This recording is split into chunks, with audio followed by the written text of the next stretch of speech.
Oke, jadi Bapak Ibu Saudara, malam hari ini kita akan belajar tentang sebuah peristiwa di kolam Bethesda. Apa sih yang menarik tentang peristiwa ini? Gitu kan ya. Kita pasti mikir, apa cuman peristiwa penyembuhan biasa gitu kan. Apa yang Bible difficulties-nya apa? Nah, kita akan belajar hari ini. Nah, supaya kita bisa ingat kembali peristiwanya, saya percaya Bapak Ibu udah tahu kisah ini, tapi detailnya kan mungkin udah agak-agak lupa ya, karena kan mungkin lagi nggak baca bagian ini. Jadi kita akan baca dulu, saya akan bacakan eh, ayatnya dari Yohanes 5, ayat 1 sampai 18. Saya akan bacakan secara cepat aja ya, untuk mengingat kembali detail peristiwa dari peristiwa kolam Bethesda ini. Yohanes 5, ayat 1 sampai 18. Ayat 1. Sesudah itu ada hari raya orang Yahudi, dan Yesus berangkat ke Yerusalem. Di Yerusalem, dekat pintu gerbang domba, ada sebuah kolam yang dalam bahasa Ibrani disebut Bethesda. Ada 5 serambinya. Dan di serambi-serambi itu berbaring sejumlah besar orang sakit, orang-orang buta, orang-orang timpang, dan orang-orang lumpuh yang menantikan goncangan air kolam itu. Sebab sewaktu-waktu turun malaikat Tuhan ke kolam itu dan menggoncangkan air itu. Barang siapa yang dahulu masuk ke dalamnya sesudah goncangan air itu menjadi sembuh, apapun juga penyakitnya. Ayat 5, di situ ada seorang yang sudah 38 tahun lamanya sakit. Ketika Yesus melihat orang itu berbaring di situ, dan karena Yesus tahu bahwa orang itu sudah lama dalam keadaan itu, berkatalah Yesus kepadanya, maukah engkau sembuh? Ayat 7, jawab orang sakit itu kepadanya, Tuhan, tidak ada orang yang menurunkan aku ke dalam kolam itu apabila airnya mulai goncang. Dan sementara aku menuju kolam itu, orang lain sudah turun mendahului aku. Kata Yesus kepadanya, bangunlah, angkatlah tilammu, dan berjalanlah. Dan pada saat itu juga sembuhlah orang itu, lalu ia mengangkat tilamnya dan berjalan. Tetapi hari itu hari Sabat. Karena itu, orang-orang Yahudi berkata kepada orang yang baru sembuh itu, hari ini hari Sabat, dan tidak boleh engkau memikul tilam. Akan tetapi, ia menjawab mereka, orang yang telah menyembuhkan aku, dialah yang mengatakan kepadaku, angkatlah tilammu dan berjalanlah. Mereka bertanya kepadanya, siapa orang itu yang berkata kepadamu, angkat tilammu dan berjalan? Ayat 13. Tetapi orang yang baru sembuh itu tidak tahu siapa orang itu. Sebab Yesus telah menghilang ke tengah-tengah orang banyak di tempat itu. Kemudian Yesus bertemu dengan dia dalam bait Allah, lalu berkata kepadanya, engkau telah sembuh, jangan berbuat dosa lagi, supaya padamu jangan terjadi yang lebih buruk. 15. Orang itu keluar, lalu menceritakan kepada orang-orang Yahudi bahwa Yesuslah yang telah menyembuhkan dia. 16. Dan karena itu orang-orang Yahudi berusaha menganiaya Yesus, karena ia melakukan hal-hal itu pada hari Sabat. Tapi Yesus berkata kepada mereka, Bapakku bekerja sampai sekarang, maka aku pun bekerja juga. Sebab itu orang-orang Yahudi lebih berusaha lagi untuk membunuh Yesus. Bukan saja karena ia meniadakan hari Sabat, tetapi juga karena ia mengatakan bahwa Allah adalah Bapaknya sendiri. Dan dengan demikian, ia menyamakan dirinya dengan Allah. Amin. Itu ayat-ayatnya. Nah, saya harap Bapak Ibu sudah mulai kembali mengingat, oh itu detailnya tentang peristiwa penyembuhan di kolam Bethesda. Nah, sekarang baru mulai kita ekspos ya. Kita mulai gali ayat-ayatnya lebih dalam lagi. Saya bacain lagi ya, ayat yang pertama sampai ayat yang keempat. Jadi pada hari itu ada hari raya orang Yahudi, dan Yesus berangkat ke Yerusalem. Di Yerusalem dekat pintu gerbang domba ada sebuah kolam. Dalam bahasa Ibrani disebut Bethesda. Bethesda itu artinya rumah kemurahan, rumah anugerah, rumah belas kasihan. Arti kata Bethesda itu ya. Nah, di situ itu ada 5 serambinya di kolam itu.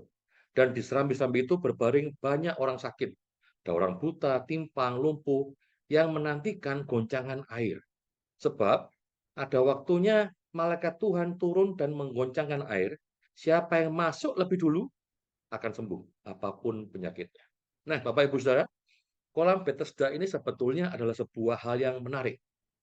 Pertama, fakta pertama kenapa dia menarik? Karena hanya Injil Yohanes yang menulis soal kolam Bethesda. Injil Yohanes menulis soal dua kolam, kolam Bethesda dan kolam Siloam. Ya. Cuma Yohanes doang yang membahas soal perkolaman di Injil. Fakta kedua yang menarik adalah bahwa tulisan Yohanes ini, Injil Yohanes tentang kolam Bethesda ini, sempat dianggap tidak cocok secara historis. Dianggap ini apa ya? Dianggap bahwa kisah tentang kolam Bethesda ini adalah sebuah metafora, hanyalah sebuah pengandaian figuratif. Kenapa? Karena saat itu belum ditemukan adanya kolam Bethesda. Sampai pada abad 19 ditemukanlah reruntuhan kolam Bethesda. Ini beberapa gambar-gambarnya ya, kolam Bethesda, reruntuhannya. Nah, kalau mau lebih jelas mungkin bisa Pak Gembala yang jelasin karena sudah sering ke Israel sama Pak Yaya Laban ya kalau beliau hadir, tapi beliau nggak hadir kayaknya karena berhalangan. Nanti tanya Pak Gembala nih, benar nggak ini kolam Bethesda? Ya, mana 5 serambinya? Wah, saya juga nggak tahu ya. Nanti Pak Gembala mungkin bisa jelasin. Nodong Pak Gembala ini ya. Nah, jadi dianggap metafora karena belum ketemu di mana kolam Bethesda ini. Bahkan sempat dianggap bahwa tulisan ini ditulis oleh orang yang nggak ngerti sejarah Yerusalem gitu. Sampai pada abad 19 ditemukan reruntuhan ini, barulah jelas. Oh, berarti Yohanes benar-benar menulis itu berdasarkan pengalamannya. Ada betul-betul yang namanya kolam Bethesda ini. Ada sungguhan kolamnya. Ini bentuknya, ya. Pool of Bethesda itu di situ ada kayak kolam kembar gitu ya. Dan di sebelah kiri itu ada North Temple Wall, itu maksudnya bait suci, tembok bait suci sebelah utara. Dan di sebelah kanan Pool of Bethesda ini adalah gerbang domba. Di sebelah depannya ada namanya Antonia. Ini bukan Kak Bongki ya. Kak Bongki kan Rode Antonia, bukan ya. Itu adalah kalau nggak salah benteng Antonia, sisa peninggalan Romawi. Nah, ini bentuknya kolam Bethesda. Lalu ada banyak ahli yang berpendapat beda-beda tentang fungsi kolam Bethesda ini. Pendapat pertama nih ya. Ada yang mengatakan bahwa kolam ini dekat dengan pintu gerbang domba. Dekat juga dengan bait suci. Ada yang bilang ini kolam untuk pembasuhan domba-domba atau hewan-hewan yang mau disembeli dipersembahkan di bait suci. Ada yang menafsirkan begitu. Jadi bisa dibayangkan bahwa kolam ini mungkin nggak seperti yang Bapak Ibu bayangkan. Kolamnya keren gitu ya. Ada 5 serambinya, airnya bersih. Kemungkinan kolam ini kotor karena banyak hewan-hewan juga dibasuh di situ. Ini kemungkinan pertama. Kemungkinan kedua, ada kemungkinan bahwa kolam Bethesda adalah fasilitas ritual upacara keagamaan Yahudi, yaitu mikvah. Nah, ini bentuknya mikvah di zaman sekarang. Ya, itu ada aturannya Bapak Ibu. Airnya harus berapa galon. Kalau nggak salah airnya harus 200 galon. Itu ada banyak-banyak apa aturannya ya, yang menunjukkan bahwa ini kosher, kudus dan sebagainya lah. Nah, ini adalah ritual penyucian dari orang Yahudi. Bapak Ibu mungkin ingat ya, di imamat kalau imam mau melayani, dia pakai baju putih, pakai apa dan sebagainya ya. Dan sebelum dia pakai semua pakaian itu, atribut itu, dia harus membasuh tubuhnya dengan air dari kepala sampai ke kaki. Nah, itu yang namanya mikvah ini. Jadi ini ritual pembasuhan, ritual penyucian. Termasuk di dalamnya kalau para pria kalau mau ke bait suci, mau sabat, sabat kan Sabtu ya. Jadi Jumatnya mereka harus ritual dulu di sini, harus mikvah dulu atau mikveh. Itu beda penyebutan tapi sama artinya. Harus mikveh dulu. Dia dicelupkan di sini, dia immersion, dia diselamkan di air ini. Jadi seperti orang dibaptis gitu kira-kira ya.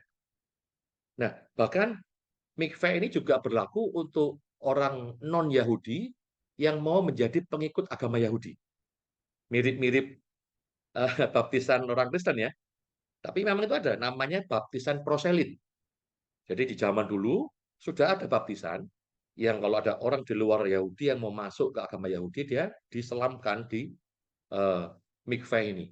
Dan itu namanya baptisan proselit. Itu ada sebelum adanya baptisan Yohanes. Juga termasuk kalau ada pengantin mau menikah, sebelum menikah juga di mikveh dulu. Apalagi ya, wanita kalau setelah menstruasi juga mikveh. Wanita kalau setelah melahirkan juga mikveh. Eh, Banyak hal. Jadi kalau misalkan pria atau wanita habis najis nih, mungkin kena apa, hewan yang mati, kena bangkai, najis, maka dia harus ada ritual penyucian, yaitu mikveh ini. Dia harus menyelamkan dirinya. Jadi opsi yang kedua, ditafsirkan bahwa kolam itu adalah tempat pembasuhan, penyucian dalam ritual agama Yahudi. Nah, tapi kalau itu memang tempat pembasuhan, loh kok bisa menyembuhkan? Nah, kan gitu kan? Nah, rupanya ada tafsiran ketiga, Bapak Ibu. Ada pendapat ketiga yang menurut saya ini lebih lebih bisa diterima karena ada kesembuhan di sana. Yang ketiga, penafsirannya adalah kolam Bethesda ini adalah pusat penyembuhan yang didedikasikan untuk dewa kesejahteraan dan kesehatan Romawi. Namanya Asklepios. Bapak Ibu mungkin baru dengar nama ini ya. Ini Asklepios. Asklepios adalah dewa pengobatan, dewa kesehatan dari zaman Romawi. Asklepios digambarkan sebagai pria yang membawa tongkat yang dililit oleh ular. Jadi konon, misalnya, ularnya si Asklepios ini bisa menyembuhkan.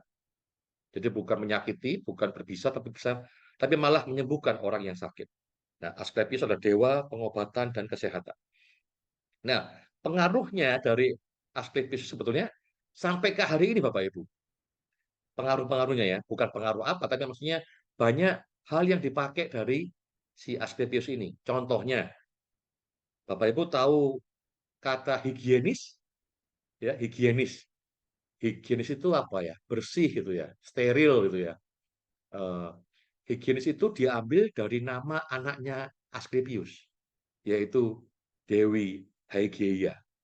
Jadi ketika Asklepios meninggal, dia mewariskan ilmunya gitu ya kepada Hygieia.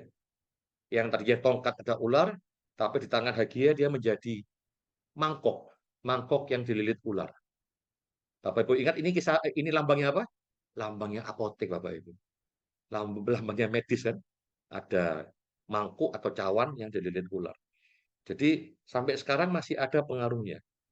Dan anaknya Asklepios sudah cuma satu, ada beberapa. Tapi yang paling terkenal adalah si Hygieia ini, yang menjadi kata higienis. Nah, aturannya begini, mereka orang-orang yang sakit itu akan mengunjungi tempat dewa Asklepios ini. Mereka harus mandi di kolamnya, mereka harus minum air kolam itu, dan tidur di sana. Dan jika mereka setia melakukan ini, maka si dewa ini atau ular-ularnya akan mengunjungi mereka dalam mimpi dan memberi petunjuk tentang kesembuhan mereka. Gitu kira-kira ritualnya. Makanya di tempat itu banyak orang sakit kan? Di kolam Bethesda. Nah, yang lebih masuk akal adalah kolam Bethesda adalah bentuk eh, tempat ritual penyembuhan dari dewa Asklepios. Nah, sekarang kita coba berhenti sebentar, kita renungkan sebentar. Jika opsi yang ketiga ini kita terima, berarti kita akan berubah cara persepsi kita memandang kisah kesembuhan di kolam Bethesda. Ada sesuatu yang berbeda di sana. Tidak cuma sekedar Tuhan menyembuhkan orang lumpuh, tapi ada hal yang lain di sini. Dan kita bisa melihat bahwa ada kemungkinan orang-orang buta, orang timpang, orang lumpuh, orang kusta yang ada di sana, mereka bukan menunggu kesembuhan dari Allah Israel, tapi mereka menunggu kesembuhan dari Dewa Asklepios. Mereka mengharapkan belas kasihan dari Asklepios. Menarik ya? Lanjut, ayat 5. Di situ ada orang yang sudah 38 tahun lamanya sakit. Di situ ada orang yang sudah 38 tahun lamanya sakit. Bapak Ibu, ini gambarnya saya nyomot di internet untuk menggambarkan kira-kira kayak gini kejadiannya. Tapi bentuk aslinya mungkin tidak kayak gini ya. Di situ ada orang yang sudah 38 tahun sakit. Ketika Yesus melihat orang itu, dan Yesus tahu bahwa ia telah lama dalam keadaan itu, ia berkata kepada orang itu, maukah engkau sembuh? Dan orang itu menjawab, dia nggak jawab mau atau nggak mau, dia jawab begini, Tuhan, tidak ada orang yang menurunkan aku ke dalam kolam itu bila airnya mulai goncang. Dan sementara aku menuju kolam itu, orang lain sudah turun mendahului aku. Artinya orang ini betul-betul mengharapkan kesembuhan dari airnya itu, dari goncangan airnya, dari Asklepius dan ular-ularnya. Kepercayaan terhadap Asklepius dan ularnya dari sejak zaman Romawi masih ada di zaman Tuhan Yesus hidup. Nah, kolam Bethesda adalah tempat yang populer untuk dikunjungi atau ditinggali oleh orang sakit atau orang yang punya masalah dengan kesehatan. Dan mereka percaya jika mereka bisa masuk kolam ketika permukaan kolam mulai bergoncang, ada gelembung, ada riak air, itu waktu yang terbaik untuk masuk dan pasti disembuhkan. Itu sebabnya ketika Yesus bertanya kepada orang yang ada di kolam itu, apakah dia mau disembuhkan? Orang itu berkata kepada Yesus bahwa ia tidak dapat disembuhkan karena ia tidak dapat masuk ke dalam kolam ketika air sedang digoncang. Jadi itu yang dia percaya.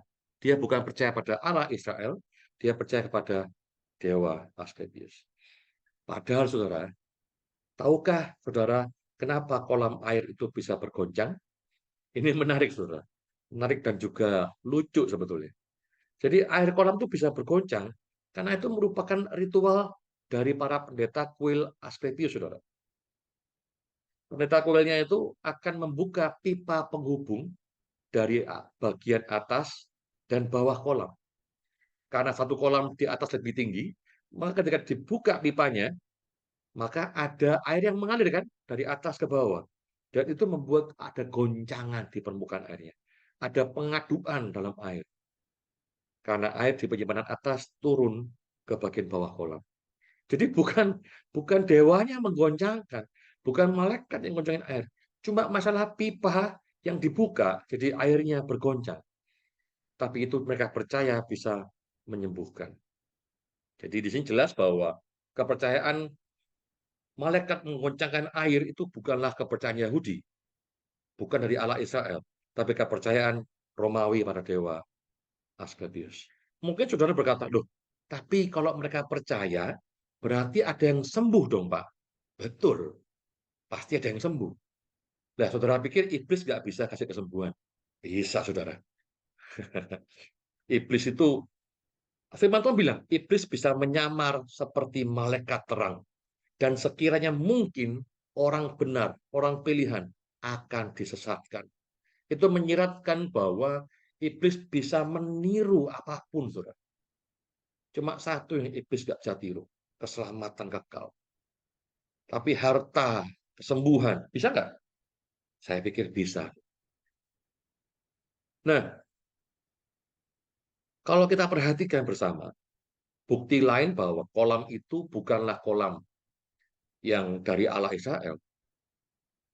Ketika Yesus menyembuhkan orang yang sakit ini, dia nggak bilang, sini kamu, yuk dekat-dekat kolam, aku akan suruh malaikat Allah untuk menggoncangkan airnya, dan kamu segera masuk.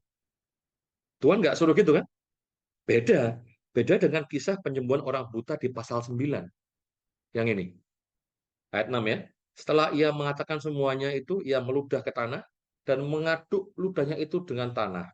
Lalu mengoleskannya kepada mata orang buta tadi. Dan berkata padanya apa? Pergilah, basuhlah dirimu dalam kolam Siloam. Siloam artinya yang diutus. Maka pergilah orang itu membasuh dirinya, lalu kembali dengan mata yang sudah bisa melihat. Saudara, kolam Siloam itu ada hubungannya dengan bait suci memang. Kolam Siloam. Dan kolam Siloam konon katanya adalah di zaman Daud itu berfungsi sebagai tempat persediaan air. Dan ini gambar yang saya dapat dari internet. Ini kolam Siloam dari internet. Beda kan? Beda perlakuan Tuhan kolam Bethesda dan kolam Siloam. Kolam Siloam disuruh basuh orangnya, tapi kolam Bethesda nggak disuruh basuh. Tuhan nggak perintahkan untuk membasuh di kolam Bethesda. Kenapa? Karena Tuhan tahu itu bukan iman kepada Allah Israel.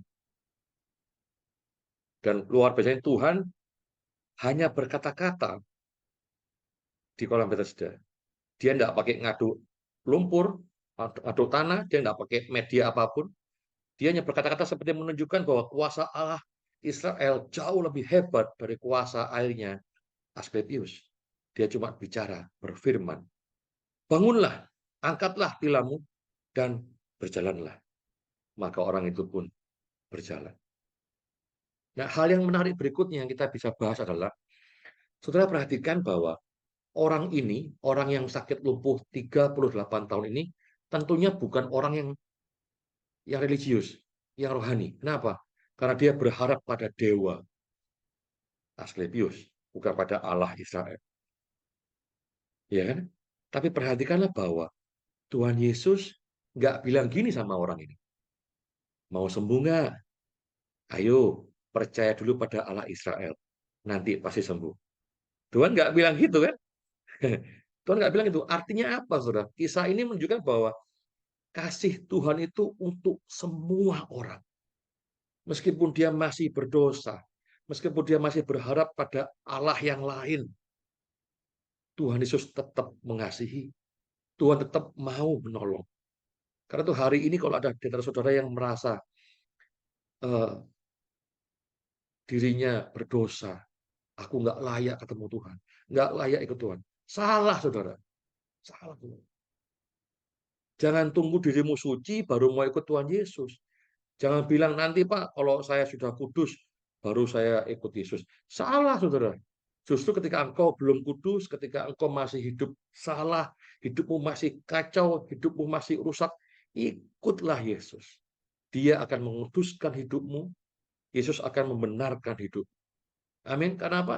Karena Allah menunjukkan kasih-Nya kepada kita, karena Kristus telah mati untuk kita ketika kita masih berdosa. Amin. Amin. Jadi kisah kolam Bethesda ini ada banyak yang bisa digali. Ayat 9. Pada saat itu juga sembuhlah orang itu, lalu dia mengangkat tilamnya dan berjalan. Tetapi hari itu hari Sabat. Ini juga hal yang menarik Bapak Ibu Saudara. Bapak Ibu Saudara pernah perhatiin nggak bahwa Tuhan Yesus memang sering cari gara-gara soal hari Sabat. Bikin penyembuhan, bikin apa, pas di hari Sabat. Tidak cuma sekali ini. Betul ya? Tidak sekali ini. Maka karena itu di ayat 10, orang-orang Yahudi berkata pada orang yang baru sembuh itu, hari ini hari Sabat, tidak boleh engkau memikul tilammu. Nah, ini uniknya begini, Pak. Bukan unik sih ya, aneh dan menggelikan sikap orang-orang Yahudi ini. Bukankah gini, saudara? Seharusnya atau umumnya atau patutnya ya, kalau kita mengenal seseorang yang sudah sakit lama, kita kenal orang yang sudah sakit 38 tahun, dia lumpuh, dia nggak bisa kemana-mana. Lalu tiba-tiba hari itu kita ketemu dia, dan dia sehat. Bahkan dia bisa memikul tilamnya, dia bisa memikul matras tidurnya. Bukankah hal itu luar biasa? Sudah sembuh dan kuat, bisa ngangkat tilamnya. Seharusnya semua orang ngucapin selamat dong. Seharusnya semua orang ikut bersuka cita atas kesembuhan orang yang dia kenal sakit begitu lama. Puji Tuhan ya bro, kamu udah lama nggak sembuh-sembuh, sembuh sekarang. Puji Tuhan. Tapi beda dengan orang-orang Yahudi ini. Mereka nggak ikut bersuka cita. Mereka nggak ada yang ngasih selamat. Malah dimarahin. Malah ditegur. Woi, ini hari Sabat. Nggak boleh kamu mikul matras. Nggak boleh kamu bawa-bawa matras begitu. Saudara, Mungkin kita geleng-geleng kepala melihat tindakan orang-orang Yahudi ini. Tapi hati-hati, karena ini bisa juga terjadi di antara orang-orang Kristen. Kristen yang Kristen ya, yang udah lama Kristennya. Bisa terjadi meskipun dalam situasi yang mungkin berbeda. Misalnya apa? Misal gini, di mana ada orang sedang butuh pertolongan, sedang butuh jamahan kasih Allah, tetapi mau menolong terhalang oleh peraturan dan tradisi gereja. Mau nolong, ini orang butuh tolong nih. Tunggu dulu, dia jemaat mana tuh? Sudah baptis belum? Entar dulu dong, entar dulu. Ini bukan GBO sana. Ya kan? GBO sana dengan kepala kita Pak Cahyewel pasti selalu mau menolong siapapun juga. Ini di luar sana, di luar GBO sana. Banyak orang-orang di gereja yang fokusnya pada peraturan dan tradisi daripada melayani jiwa-jiwa yang membutuhkan. Lebih fokus pada peraturan daripada kasih Allah dan Injil yang harus diwujudkan secara nyata. Persis sama orang orang Yahudi ini. Bukannya senang lihat orang yang dia kenal sembuh, malah ditegur karena ada aturan, tidak boleh melakukan sesuatu hal, pekerjaan saat hari Sabat. Ayat 11, lanjut lagi kita. Tapi ia menjawab mereka, orang yang telah menyembuhkan aku, dia yang menyuruh aku angkat tilam dan berjalan. Dan mereka nanyakan, siapa orang itu? Dijawab, aku nggak tahu. Sebab Yesus sudah hilang ke tengah-tengah orang banyak tempat itu. Saudara perhatikan bahwa orang yang sakit dan yang sudah sembuh ini memang betul nggak kenal Yesus. Jadi ketika dia bilang, aku nggak tahu siapa dia. Bukan dia pura-pura nggak kenal supaya nggak ditegur atau dimarahin oleh orang Yahudi. Bukan. Bukan dia pura-pura nggak tahu supaya dia nggak disalahin. Bukan, saudara. Memang dia nggak kenal. Saudara bayangkan, dia 38 tahun sakit dan tinggal di situ dalam kolam Bethesda. Dan Yesus, sedangkan Yesus baru usia 30 tahun dia melayani. Iya kan? Yesus baru umur 30 baru mulai mengajar, saudara. Berarti saat orang itu sakit di kolam Bethesda 38 tahun, Yesus belum lahir, saudara. Yesus belum lahir. Jadi ya jelas orang itu nggak kenal siapa Yesus. Ya pasti nggak kenal, pasti nggak kenal. Gitu ya. Lalu kita masuk ke ayat 14. Kemudian Yesus bertemu dengan dia dalam bait Allah. Lalu berkata padanya, engkau telah sembuh, jangan berbuat dosa lagi. Ini hal yang menarik juga, saudara. Kenapa? Kata bertemu, kalau kita baca di sini kan gini nih. Kemudian Yesus bertemu dengan dia dalam bait Allah. Sepertinya hal yang biasa. Oh, ketemuan. Mungkin sisipan atau salipan atau bertemu dengan nggak sengaja. Enggak, saudara. Dalam bahasa aslinya, kata bertemu itu pakai kata heurisko. Itu artinya bukan cuma bertemu, saudara, tapi dicari. Heurisko itu dicari, mencari sampai ketemu, saudara. Jadi Tuhan Yesus memang sengaja mencari orang itu.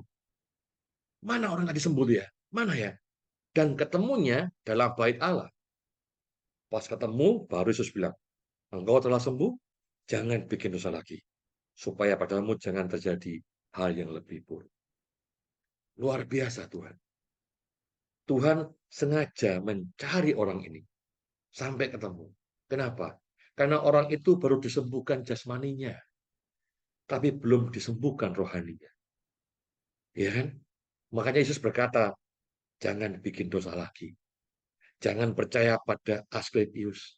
Jangan percaya pada ilah-ilah lain. Percayalah kepada Allah saja. Jangan yang lain. Tuhan harus betulin juga rohaninya dia. Dengan bilang bahwa Allah satu-satunya Allah yang benar. Ayat 15. Lalu orang itu keluar dan menceritakan kepada orang-orang Yahudi bahwa Yesus telah menyembuhkan dia. Nah ini saudara, inilah kehidupan orang yang sudah berjumpa dengan Sang Juru Selamat. Kalau dia sudah ketemu dengan Tuhan Yesus, dia akan selalu ingin menceritakan Kristus kepada semua orang. Ya kan? Dia keluar, dia cerita sama orang Yahudi. Itu Yesus yang sembuhin. Itu Yesus yang sembuhin. Dan karena hal itu, orang-orang Yahudi mulai makin kesel. Ayat 16 bilang begini, mereka berusaha menganiaya Yesus karena ia melakukan semua hal itu pada hari Sabat. Tetapi ia berkata kepada mereka, Bapakku bekerja sampai sekarang, maka aku pun bekerja juga. Ayat 18, ayat terakhir. Sebab itu orang-orang Yahudi lebih berusaha lagi untuk membunuh Yesus. Bukan saja karena ia meniadakan hari Sabat, tapi juga karena ia mengatakan bahwa Allah adalah Bapanya sendiri. Dengan demikian, ia menyamakan dirinya dengan Allah. Saudara, kita tahu semua bahwa Tuhan Yesus memang seringkali bikin gara-gara soal hari Sabat. Dalam kasus kolam Bethesda ini aja contohnya. Ya kan? Tuhan Yesus sudah tanya dengan baik-baik. Maukah kau sembuh? Lalu orang jawab begini, begini, begini. Dan Tuhan bilang apa? Bangunlah, berjalanlah. Bisa nggak gitu? Bisa. Tuhan cukup ngomong, bangunlah, berjalanlah, dan orang itu pun sembuh. Tapi kenapa kok Tuhan kayak iseng ya? Iseng. Udah tahu itu hari Sabat. Ditambahin lagi, angkatlah tilammu. Seandainya Tuhan Yesus cuma ngomong, bangunlah, berjalanlah, mungkin nggak akan ada masalah dengan orang Yahudi yang lihat. Tapi gara-gara itu orang disuruh ambil tilamnya, disuruh pikul tilamnya, jadi masalah sama orang Yahudi yang melihat. Bayangkan, saudara, itu kasur 38 tahun ditidurin, saudara. Baunya sudah semerbak, luar biasa itu ya. Haleluya itu baunya. Kenapa kok Tuhan Yesus seringkali berusaha cari gara-gara tentang hari Sabat sama orang-orang Yahudi? Karena Tuhan Yesus sedang mengajar orang Yahudi tentang Sabat yang sejati, saudara. Sabat dalam tradisi Yahudi adalah hari di mana mereka beristirahat. Ya, Sabat itu nggak boleh ngapa-ngapain. Bahkan ada banyak aturan tentang Sabat yang katanya, kalau saya nggak salah ya, nanti mungkin Pak Kam bisa betulin. Berjalan pun harus sekian langkah atau sekian jauh, nggak boleh jauh-jauh. Terus bahkan setahu saya dari ceritanya Pak Yahya Laban pernah cerita, di Israel tuh ada lift yang tombolnya nggak ada. Itu lift untuk orang Sabat. Jadi kalau mereka mau naik ke lantai berapa, mereka nggak usah pencet lift, nggak usah pencet lantai berapa, karena liftnya akan berhenti di tiap lantai. Woi, segitunya dijaga hari Sabat untuk beristirahat, sampai mencet lift pun nggak boleh gitu ya. Dibuat ada lift yang khusus untuk hari Sabat. Jadi ada banyak aturan, termasuk nggak boleh ngangkat tilam. Nah, Yesus mau merubah pandangan ini. Tuhan Yesus mau mengajarkan tentang Sabat yang sejati. Apa itu Sabat sejati? Sabat sejati adalah ketika kita percaya pada Tuhan Yesus, kita bisa mengalami istirahat yang sesungguhnya. Kenapa? Karena Tuhan Yesus sudah menyelesaikan semuanya buat kita. Ajaran agama Yahudi berkata, lakukan ini dulu, lakukan ritual ini dulu, lakukan itu dulu. Baru mujizat datang. Tapi Tuhan Yesus berkata di kayu salib, sudah selesai. Sudah selesai. Dia sudah, Tuhan Yesus sudah menyelesaikan segala sesuatu. Kita dapat anugerah keselamatan. Tuhan Yesus sudah membayar lunas. Bahkan Tuhan bayar di depan. Tuhan bayar di depan. Tuhan nggak ngasih DP, down payment, sebagian pembayaran. Tuhan bayar lunas di depan saat kita masih berdosa. Saudara, tujuan dari mujizat orang disembuhkan di kolam Bethesda, paling tidak ada 4 hal yang saya dapatkan dan saya sharekan malam hari ini. Mungkin bisa lebih, tapi paling ada 4 hal ini. Yang pertama adalah, tujuan mujizat itu adalah Tuhan Yesus tidak menunjukkan kuasa Allah melebihi kuasa Asklepios. Saudara bayangkan ketika Tuhan menghampiri kolam Bethesda, Tuhan melihat ada banyak orang sakit, ya kan? Ada puluhan mungkin yang sakit. Dan Tuhan memilih orang yang paling lama sakit, 38 tahun.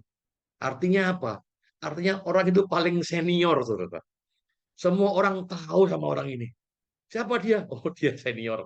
Nggak sembuh-sembuh dia. Udah 38 tahun. Semua orang tahu orang ini. Dan Tuhan pilih orang yang paling dikenal, yang paling lama sakit di situ. Dan ketika Tuhan sembuhkan orang itu, disembuhkan tanpa nunggu air goncang, disembuhkan tanpa media perantara, cuma dengan firman, kuasa firman Allah. Bangunlah, angkat tilammu, dan berjalanlah. Saudara bisa bayangkan gimana melongonya orang-orang di kolam Bethesda yang sedang sakit. Lah, kok sembuh? Airnya nggak goncang loh. Loh, kok sembuh? Kan nggak masuk air. Kok sembuh? Ada kuasa Allah yang dahsyat yang dinyatakan di kolam Bethesda. Keren ya Tuhan kita ya. Hal kedua, tujuan mujizat di kolam Bethesda. Tuhan hendak mengajarkan bahwa Tuhan Yesus mengasihi semua orang. Tuhan Yesus mengasihi orang meskipun orang itu masih berdosa. Dia mengasihi orang, dia menolong semua orang meskipun orang itu masih belum percaya padanya. Orang itu lebih percaya pada Asklepius. 38 tahun dia percaya dan menunggu belas kasihan Dewa Asklepius. Tapi Tuhan mengasihi orang itu. Tuhan tidak menetapkan syarat sama orang itu untuk menerima pertolongan dari Tuhan. Dia nggak bilang, ayo tobat dulu kamu ya. Enggak. Ayo ke bait suci dulu, tobat kamu. Enggak. Tuhan bilang, maukah kau sembuh? Tuhan nggak bilang, kamu harus hidup kudus dulu. Kamu harus ini. Enggak, saudara. Tuhan cuma bilang, maukah engkau sembuh? Bangkitlah, angkat tilammu, dan berjalan. Tuhan mau menunjukkan bahwa kasihnya, pertolongannya, mujizatnya tersedia bagi semua orang yang mau tanpa syarat. Kenapa? Karena Tuhan mengasihi semua orang. Yang ketiga apa? Tuhan Yesus menyembuhkan jasmani juga rohani. Tuhan menunjukkan bahwa yang terutama bukanlah kesembuhan jasmani. Kenapa? Karena Tuhan nggak berhenti ketika orang itu sudah sembuh jasmaninya. Tuhan mencari sampai ketemu. Heurisko, Tuhan mencari sampai ketemu orang yang baru sembuh itu. Sampai ketemunya di bait suci. Dan berkata, ayo ya, kamu sekarang bertumbuh ya, jangan bikin dosa lagi ya, percaya pada Allah Israel ya. Yang penting adalah kesembuhan rohaninya. Yang terakhir, haleluya. Tuhan Yesus adalah sahabat yang sejati. Tujuan mujizat di kolam Bethesda tidak mengajarkan bahwa Tuhan Yesus adalah sahabat yang sejati. Barang siapa yang menaruh iman percaya kepada Tuhan Yesus Kristus, dia akan menerima istirahat yang sesungguhnya, istirahat dalam Kristus Yesus. Ini yang lebih penting dari mujizat apapun juga. Mujizat terbesar yang paling penting, yang terbesar adalah saat kita menaruh iman percaya kita ke dalam kedaulatan Tuhan. Amin. Saya selesai. Bapak Ibu Saudara, saya stop share dulu karena saya host sekaligus pembicara. Nah, Bapak Ibu Saudara, apakah ada yang hendak menanggapi atau bertanya? Saya kira nggak ada yang tanya, ini sudah cukup jelas ya. Tapi kalau ada yang mau bertanya, silahkan. Saya persilahkan.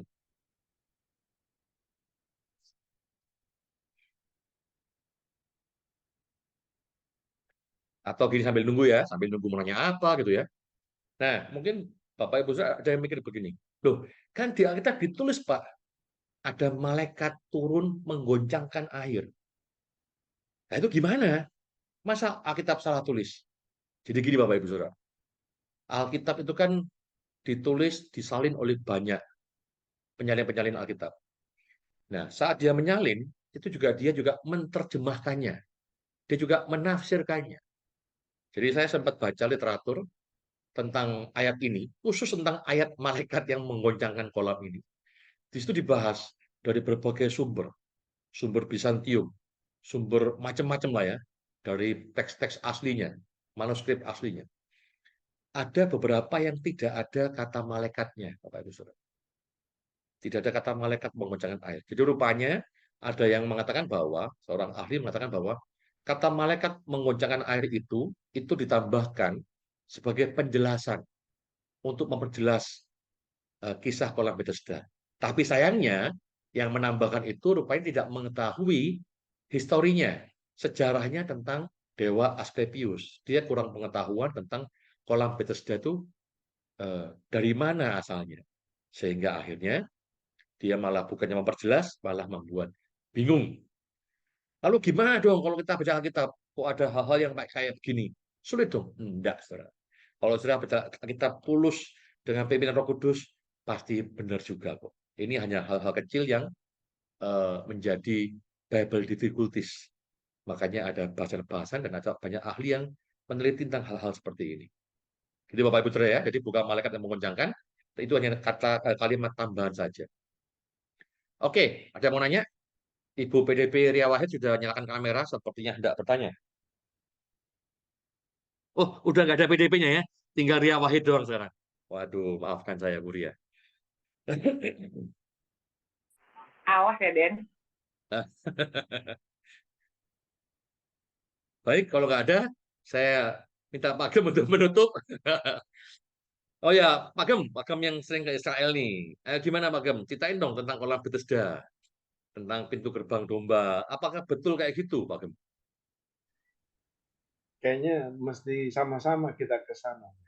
Waduh, amin, amin, amin. Tapi memang pernah ke sana kok. Ada kok. Pernah. Ditunjukin. Pernah. Oh, Tapi jujur aja, tour guide saat dia mengantar kita, itu dia bilang banyak yang sudah tidak asli ya. tidak asli. Oke. Nah, jadi artinya tidak seperti ya keadaan sekarang. Karena keadaan sekarang banyak yang dipugar, banyak yang istilahnya ya dipaksa-paksakan lah. Seperti salah satu contoh Bukit Tengkorak. Itu Ya. versi orang Protestan dan orang Katolik itu beda. Berarti ada dua ya, Pak Kepala ya? Ada dua. Ada dua. Iya. Jadi artinya mana yang mau benar, mana yang asli, ya kita ikuti aja gitu. Jadi artinya kita ambil esensi aja bahwa ya di bukit itu Tuhan mati di Bukit Golgota. Esensinya itu aja. Kalau masalah tentang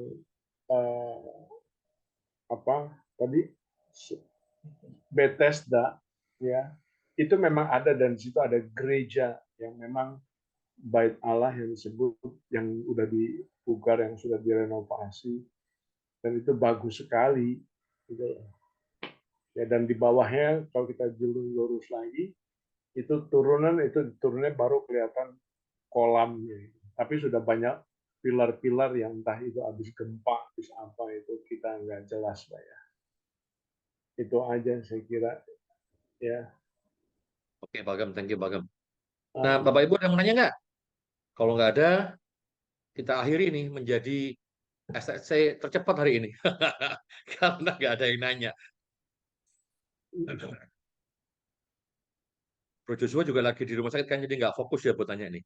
Biasanya dia yang nanya. Baik, Bapak Ibu. Nggak ada ya? Oh ya, ini dia. Wah, ini pakar pakar juga Yerusalem nih. Pakar Israel juga nih. Rudi. Den, Ya, silakan Rudi. itu kolom Bethesda, kebetulan saya pernah ke sana ya, waktu di Israel maksudnya. Ya, jadi kondisinya itu ya mungkin ya karena ini penemuan purbakala ya kurang lebih ya ada di bawah sekali. Jadi kita ngelihatnya tuh di atas, dia di bawah sekali. Nah, kalau bisa jadiin saya host, saya ada fotonya nih. Coba. Boleh dong. Ntar kok. Jadiin co-host ya. Sip. Udah kok. Udah ya? Udah tempat dipersilakan. Ya. Nah, aku cari dulu.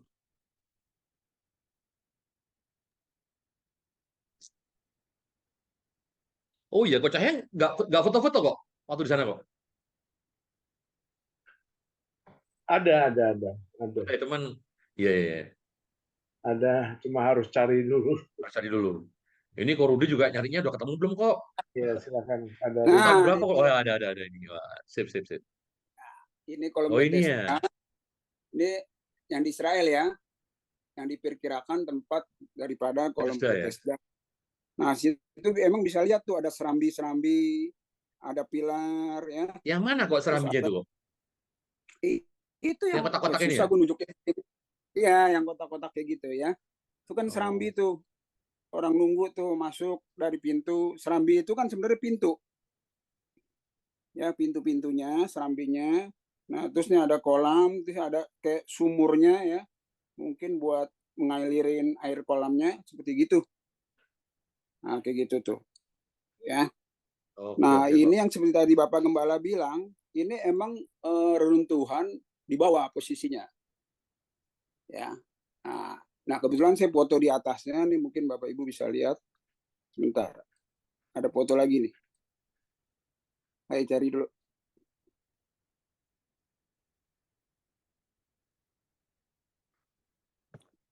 Nah, ini orang ganteng nih ada nih. Weh, Ya.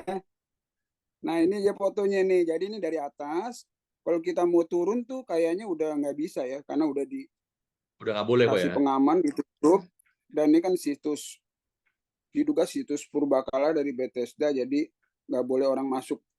Mungkin takut merusak konstruksi yang ada atau takut rubuh atau runtuhan lah seperti itu. Jadi yang Alkitab bilang ya, kalau lihat dari serambi-serambi atau bentuknya ya seperti sebenarnya kayak gini, gitu. Ya, itu ada pengaman, Oke pagar kok. segala macam.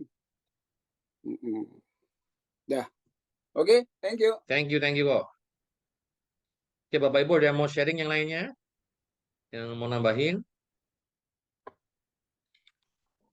Bro Den, Iya, sebetulnya gini sih. saya pernah cerita juga ini kan di sekolah minggu ya tentang kolam Bethesda ini, penyembuhan ini. Apakah kan Tuhan kan tanya sama orang lumpuh itu, maukah kamu sembuh? Tapi kan jawabannya nggak ada orang yang nolongin dia untuk masuk Iya. ke kolam. Tapi Tuhan tetap menyembuhkan dia, tetap lakukan itu gitu. Apakah ini satu pembuktian untuk menyatakan bahwa uh, kebenaran seperti yang Denny tadi bilang bahwa uh, apa mereka punya pemikiran bahwa yang menyembuhkan mereka itu adalah dewa apa tadi itu? Asklepius. Apakah seperti itu Tuhan Iya sih ingin kan kalau membuktikan? iya, saya pikir itu sih. Maksudnya kan tadi ada 3 pendapat itu sih tentang kolam Bethesda itu kolam apa sih gitu kan? Tadi pendapat pertama kolam itu adalah kolam pembasuhan domba gitu ya. Tapi kok kayaknya nggak masuk akal juga kenapa kolam basuh domba terus ada orang sakit di situ gitu ya. Yang kedua itu kolam untuk pembasuhan orang Yahudi, kolam apa penyucian orang Yahudi. Jadi kalau ya hal ini yang sama kayak di Islam, wudhu gitu ya. Jadi kalau mereka kan diselamkan.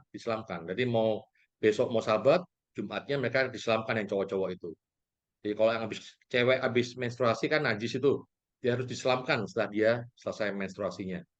Nah itu diperkirakan itu adalah kolam buat mikveh, buat pembasuhan orang Yahudi.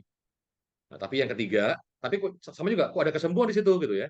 Nah, yang ketiga ini itu dianggap adalah kolam untuk kesembuhan dari dewa Asklepius. Makanya ada apa? eh, ada juga. Nah, kemarin saya sempat baca di literatur. Jadi saya untuk nyiapin ini saya baca-baca dari literatur orang-orang Israel ya, bukan literatur yang orang Kristen. Saya cari di literatur orang Yahudi.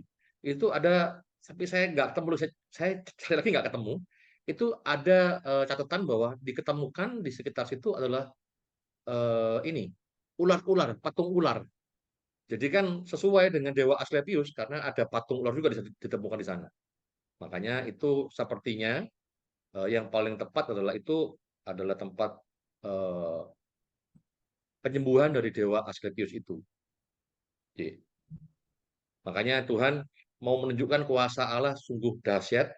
Dia cari orang yang paling lama di situ. Karena dia orang lama, pasti kenal semua dong. Pasti dikenal semua orang.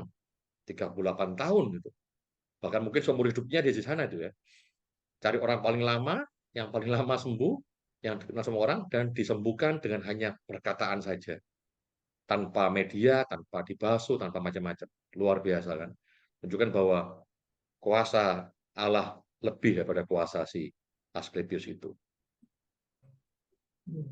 Itu sih, Ci. Semoga menjawab.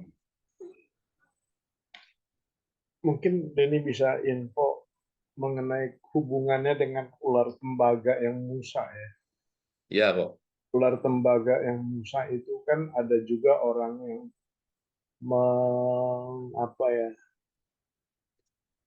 mengidentikan bahwa itu juga adalah sebagai apotik, lambang apotik.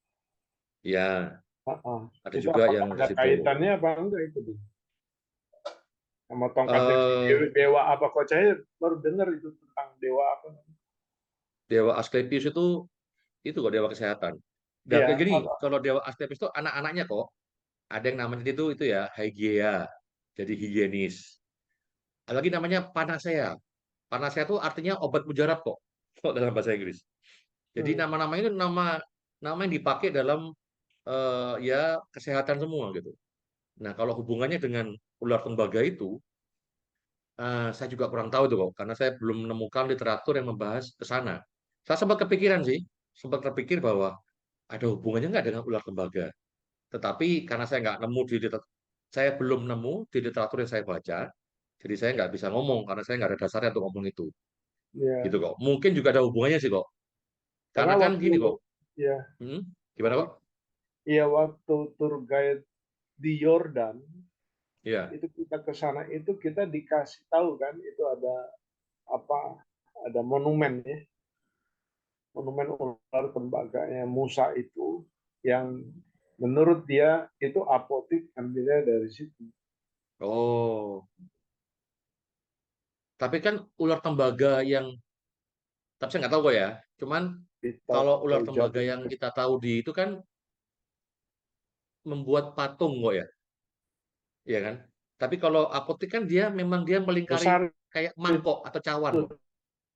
dibuatnya itu ada ular itu dan itu Sorry kok atau saya yang ini ya, yang ngelek. Halo, kok? iya iya iya Gimana oke kok?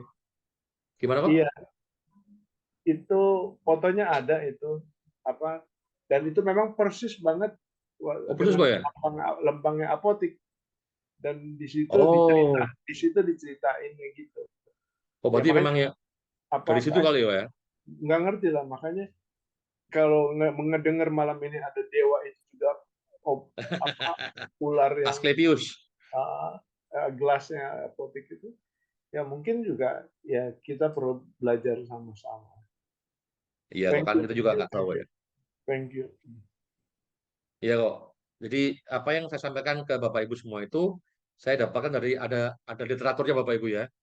Jadi ada dasarnya, maksudnya yang saya baca. Jadi saya dapatkan apa yang saya baca, saya sampaikan sama Bapak Ibu gitu. Begitu Bapak Ibu Saudara. Ada lagi yang mau nambahin? Kalau nggak ada, mungkin Pak Gembala bisa kasih Oke, kalimat penutup kok dan kita doa closing berkat. ya malam Ya ini. kok. Malam ini sebuah pelajaran yang sangat menarik buat kita semua. Betapa kita bersyukur memiliki Allah di dalam nama Yesus yang telah membuktikan bagaimana kuasanya. Hanya dengan sekejap ya orang lumpuh itu 38 tahun menunggu kesembuhan. Tetapi ketika Tuhan menawarkan ya kesembuhan kepadanya itu dalam hitungan yang sangat cepat sekali. Dan saya percaya bahwa ini berbicara kepada setiap kita bahwa dari sini kita diajar untuk tidak boleh bergantung kepada manusia. Kita harus menggantungkan semua pengharapan kita sama Tuhan. Sebab kita percaya Tuhan itu berkuasa sepenuhnya untuk apapun yang terjadi dalam hidup kita. Dan ini yang saya dapatkan. Lalu di satu sisi, di pihak si itu yang orang lumpuh, itu sebagai sebuah pelajaran kita hidup dia. Dan malam ini kita diingatkan apakah kita sudah menceritakan bagaimana kebaikan Tuhan dalam hidup kita selama ini, orang-orang yang kita kenal, ya bahwa Tuhan itu sangat baik kepada kita. Jadi artinya kita mau bersaksi. Ya, terima kasih Denny yang sudah menjadi berkat buat kita malam ini. Dan kolam Bethesda kita, rumah kemurahan itu ada di Hosana.